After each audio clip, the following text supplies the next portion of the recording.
చూస్తే ముఖ్యమంత్రి వైఎస్ జగన్మోహన్ రెడ్డి గారు రాష్ట్రం అంతా సామాజిక న్యాయం అమలు చేస్తున్నారంటే ఎట్లాగా ఏంటా అని అనుకునే వాళ్ళందరికీ ఒక్కసారి కడప వచ్చి చూస్తే అర్థమవుతుంది సామాజిక న్యాయం ఏ స్థాయిలో అమలు జరుగుతుంది అన్నది.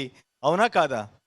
నిజమేనా? కడపలో నాకు ఆశ్చర్యం వేసింది. ఇప్పుడు నాకు ఇచ్చిన జాబితా చూస్తే సామాజిక న్యాయం ఎంత ఎక్కువగా ఉందంటే చాలామంది కొంతమంది అసూయపడే ప్రమాదం కూడా ఉంది. అయినప్పటికి కూడా కొంత ఇబ్బంది కూడా ఉంది. అయినప్పటికి కూడా జగన్ గారు ఎక్కడ వెనక్కి తగ్గుతున్నట్లేరు. ఈ రకంగా సామాజిక న్యాయం ఏ రకంగా జరుగుతూ ఉంది ఏమిటన్న దాని మీద మీరు ఎవరైనా స్పందించదలిస్తే. భారతదేశానికి ముగ్గురు మహానుభావులు. ఒకరు జ్యోతిరావు పూలే సార్. బ్రిటిష్ గవర్నమెంటే ఆయన్ను మహాత్మా ఇచ్చిన బిరుదు ఆయనకి ఇచ్చింది. ఇంకోటి మన మహాత్మా గాంధీ. మూడు మనం అంబేద్కర్, డాక్టర్ అంబేద్కర్. ఈ ముగ్గురు కలల కన్నా స్వరాజ్యాన్ని తెచ్చిన నాయకుడు మన జగన్ సారు. ఎట్టంటే జ్యోతిరావు పూలే అందరికీ విద్య, అది నాడు నేడు కింద తీసుకొని మొత్తం డెవలప్ చేస్తాడు. ఇప్పుడు మహాత్మా గాంధీ గ్రామ స్వరాజ్యం. ఇప్పుడు సచివాలయం ద్వారా ప్రతి గ్రామానికి స్వరాజ్యం తీసుకొని వెళ్ళిపోయిన పరిస్థితి. Doctor BR అంబేద్కర్ది.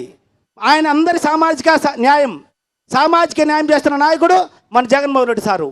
మూడు ఇంకా అదనంగా వైద్యం కూడా డెవలప్ చేయడం. ఈరోజు ఆరోగ్యశ్రీ కింద 25 లక్షలు ఇవ్వడం మామూలు విషయం కాదు.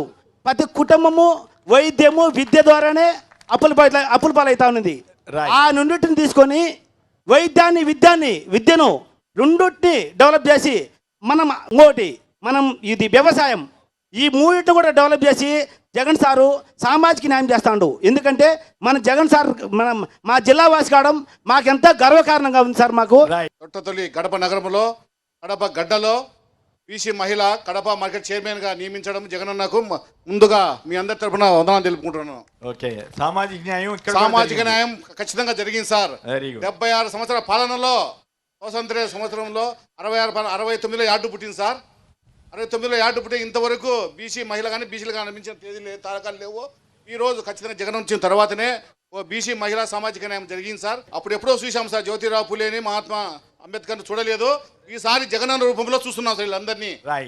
ఒకప్పుడు రాజకీయంలోకి రావాలంటే ఎస్సీ మహిళలు అని అంటే ఇంట్లోనే బందీలు, ఇంట్లో వీళ్ళకంత సీన్ లేదు, ఇంట్లో కూర్చోబెట్టి బోగులు అడిగించాలా వంట వండించాలా అనేది ఒక్కటే ఇంటెన్షన్. దానికి తోడు మన చంద్రబాబు నాయుడు గారు ఎస్సీలు అంటే గిన వీళ్ళు నీట్గా ఉండరు, వీళ్ళు అట్లా ఇట్లా అనేసి ఎక్సెట్రా అన్ని చేసినారు. ఆయనతో ఇంకా మరుగున పడి ఉన్నాం. ఇప్పుడు జగన్ అన్నను చూసి ఆయన మాకు చేసేటువంటి పథకాలు, మా పిల్లలకు చేసే పథకాలతో కానీ ఏ విషయాల్లో అయినా సరే మేము ధైర్యంగా ఇంట్లో మాకు జరుగుతుంది అనే ధైర్యంతో బయటకు వచ్చి సమాజంలో ఏం జరుగుతుంది అనేది నేర్చుకోవడము. ఇంకోటి సమాజానికి తగ్గట్టు మేము కూడా ఎదుగుతున్నాము. Very good. ఎస్సీ కులంలో పుట్టినందుకు నేనైతే చాలా గర్వపడుతున్నాను.